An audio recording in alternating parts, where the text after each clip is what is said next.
Can you imagine a world without...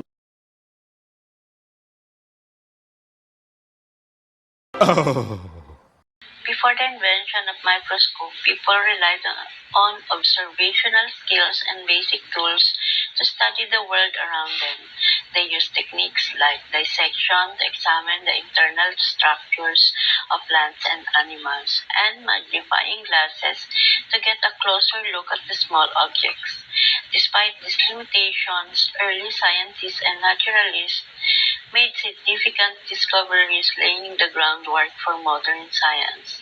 However, the lack of precise visualization tools meant that much of the microscopic world remained hidden from human understanding until the invention of the microscope.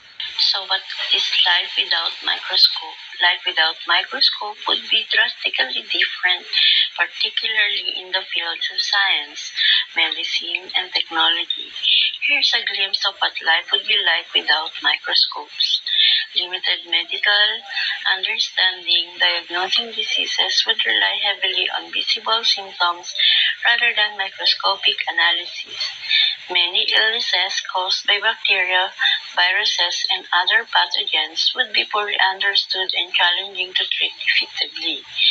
Slow scientific progress without the ability to observe and study microscopic organisms, scientific discoveries would be slower and less detailed.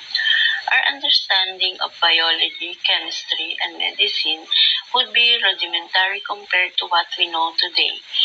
Agricultural challenges. Understanding plants, diseases, and pests would be more challenging, leading to lower crop yields and food shortages.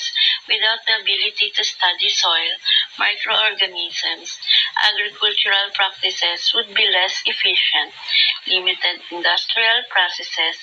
Many industrial processes rely on microscopic analysis for quality control and product development. Without microscope, manufacturing processes would be less precise, leading to lower quality products. Different environmental management. Understanding ecosystem and environmental impacts would be less detailed. Microscopic organisms play crucial roles on nutrient cycling, decomposition, and pollution remediation. So without microscope, managing ecosystem and mitigating environmental problems would be more challenging.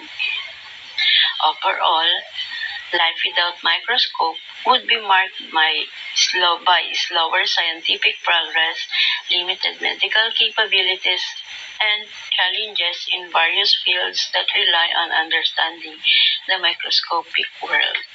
In the 1660s, another Dutchman, Anthony van Leeuwenhoek (1632 to 1723), made microscope by grinding his own lenses.